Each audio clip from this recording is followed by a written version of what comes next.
আজ আমাকে কথা বলতেই হবে ইনশাআল্লাহ, কারণ আগামীতে আবার আপনাদের সাথে দেখা হবে কিনা আমি জানি না। কথা বলতেই হবে। বসেন, কেউ দাঁড়িয়ে থাকবেন না। আমি দেখতে পাচ্ছি বাংলাদেশের ভাগ্য আকাশে উত্তর গগনে কালো মেঘ জমা হয়েছে। ঝড়ের পূর্বাভাস লক্ষ্য করছি। যদি মোকাবেলা করতে না পারেন সক্ষম ভাবে, এমন অন্ধকার গাঢ় কালো অমাবস্যার রাত আসতে পারে যার সুবে সাদেক হওয়া অসম্ভব। সুতরাং আপনারা কি কাপুরুষের মতো কাফের মুশরিকদের গোলামি করে মরতে চান? বিড়ালের মতো 500 বছর বেঁচে থাকার কোনো লাভ নাই। সিংহের মতো 1 ঘন্টা বাঁচতে চাই।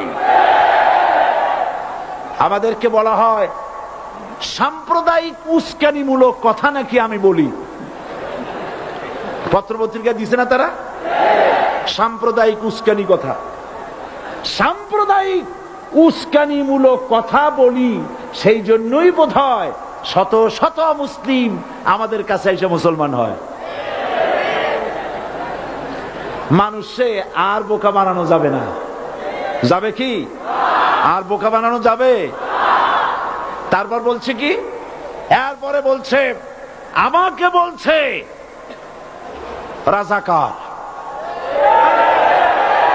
শুনে রাখো চট্টগ্রামের লক্ষ লক্ষ জনতা, পার্লামেন্টে যখন আমাকে এই কথা বলা হয়েছিল, আমার পার্লামেন্টের কলিগ জাফরুল্লাহ চৌধুরী সাহেব বসে আছেন এখানে। হ্যাঁ, জাফরুল ইসলাম চৌধুরী বসে আছেন পাশে। প্রধানমন্ত্রী সুদ্ধা, অন্তত 3 শতাধিক পার্লামেন্টের সম্মানিত সদস্যরা সেদিন বসা। 1997 সনের বাজেট বক্তৃতা যখন আমি করতেছিলাম, ডক্টর কুদরতে খোদা, নাম রাখছে কুদরতে খোদা, আসলে গজবে খোদা। এ লোকটি নাস্তিক, ইসলামের চূড়ান্ত দুশমন। তার প্রণীত শিক্ষা ব্যবস্থার যখন সমালোচনা করছিলাম, ট্রেজারি বেঞ্চ থেকে আমাকে বলা হলো রাজাকার। আমি আমার সমস্ত শক্তি একত্রিত করে বলেছিলাম, শুধুমাত্র হিন্দুস্তানের রাজাকারেরাই আমাকে রাজাকার বলতে পারে। আমি বলেছিলাম 1973 সন পর্যন্ত আমি বাংলাদেশের কোন রাজনৈতিক দলের নেতা এবং কর্মী ছিলাম না। আমি রাজাকার নই। আমাকে রাজাকার বলে যদি তাকেও প্রমাণ করতে না পারে, 10 কোটি টাকার মানহানি মামলা দায়ের করব। আমার এই বক্তব্য সারা দুনিয়া শুনেছে। পার্লামেন্টে আমার এই বক্তব্য রেকর্ড হয়ে আছে। সেদিন 3 শতাধিক পার্লামেন্ট মেম্বারের কেউ আমার চ্যালেঞ্জ গ্রহণ করেন নাই। যে কোনো ব্যক্তি পার্লামেন্টে গিয়ে আমার বক্তৃতা দেখে আসতে পারেন। এরপরে 1997 সনের 7 অক্টোবর দৈনিক জনকণ্ঠ পত্রিকা যখন আমার বিরুদ্ধে লিখলো, সেই পত্রিকায় সাইদির ওপেন চ্যালেঞ্জ 8ম পাতা, 1997 7 অক্টোবর, এত বড় 2 কলমে হেডিং। সেখানে আমি বলেছি, বাংলাদেশের সকল সাংবাদিক, গোয়েন্দা বিভাগ, বাংলাদেশের সকল বুদ্ধিজীবীকে আমি আমার পিরোজপুরে আমন্ত্রণ করছি। আমার উপস্থিতিতে যদি কেউ প্রমাণ করতে পারে বাংলাদেশের স্বাধীনতা যুদ্ধের বিরুদ্ধে আমার কোনো ভূমিকা ছিল, সজ্ঞানে স্বেচ্ছায় জাতীয় সংসদের সদস্য পদ থেকে পদত্যাগ করব। 3 বছর পার হয়ে গেছে, আজ পর্যন্ত কেউ এই চ্যালেঞ্জের মোকাবেলা করে নাই। সুতরাং আমাকে যারা রাজাকার বলবে, তারা পিতৃ পরিচয়হীন অবৈধ সন্তান। 1971 সনের, শোনো মুসলমানেরা, 1971 সনের কোন কাদা সাইদির গায়ে লাগে নাই। আমাকে রাজাকার বলে জনগণ থেকে বিচ্ছিন্ন করবা। জনগণ থেকে আমারে বিচ্ছিন্ন করা যাবে না, কারণ এই জনগণ আমার জন্য আসে না, এই জনগণ আসে আল্লাহর কোরআনের জন্য।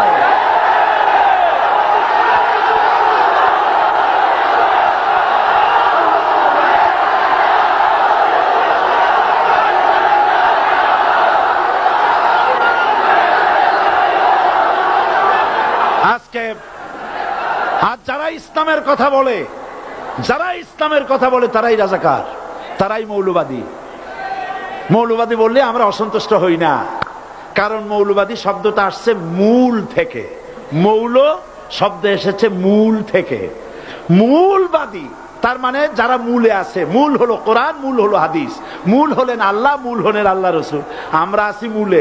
এখন বলেন তো মূলের শক্তি বেশি না আগার শক্তি বেশি?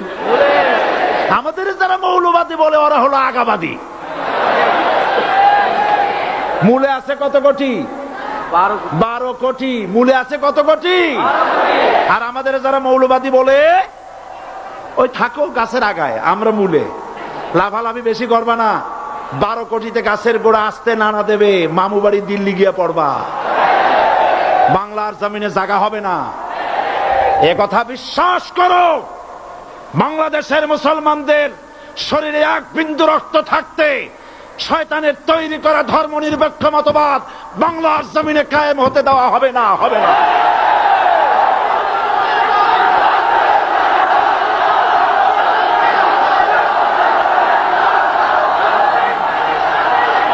রাসূল করিম সাল্লাল্লাহু আলাইহি ওয়াসাল্লাম কোরআন প্রতিষ্ঠার জন্য আন্দোলন করেছিলেন। আয়াতুল কুরসি আমাদের সে কথাই শিখেছে।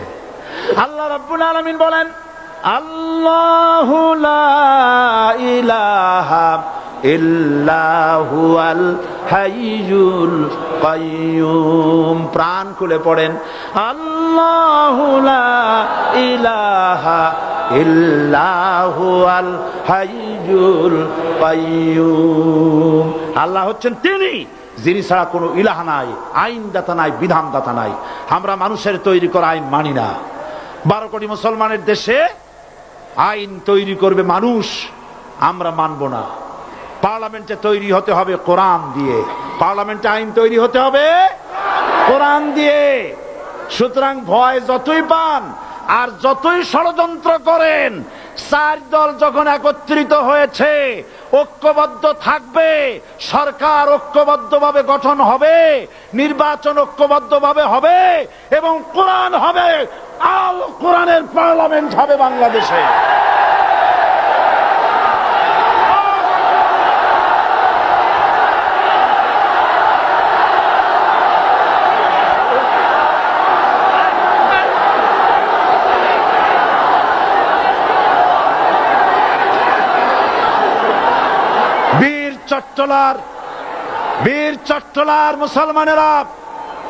বীর চট্টলার মুসলমানেরা স্বাধীনতার ঘোষণা, এই চট্টগ্রাম থেকে স্বাধীনতার মহান ঘোষক প্রেসিডেন্ট জিয়াউর রহমান সাহেব দিয়েছিলেন।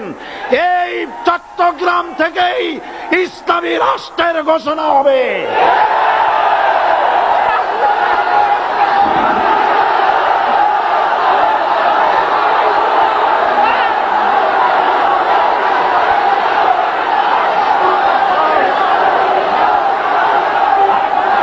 আশাবাদী আপনারা অবশ্যই তা পারবেন। আমি 100% বিশ্বাস করি ইনশাআল্লাহ।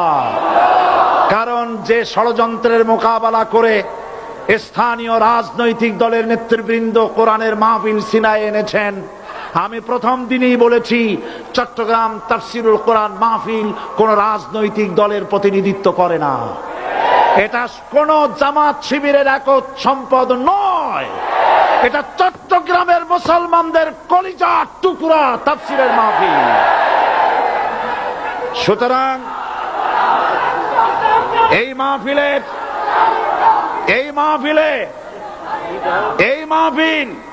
চট্টগ্রামে থাকবে ইনশাআল্লাহ কিয়ামত পর্যন্ত। 144 ধারা 288 হয়ে গেছে, ষড়যন্ত্র পায় পায় চলে গেছে।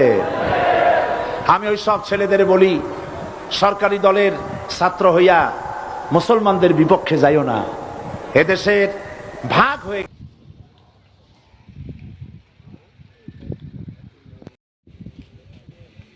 Kaya tayo. Kaya, katuloy.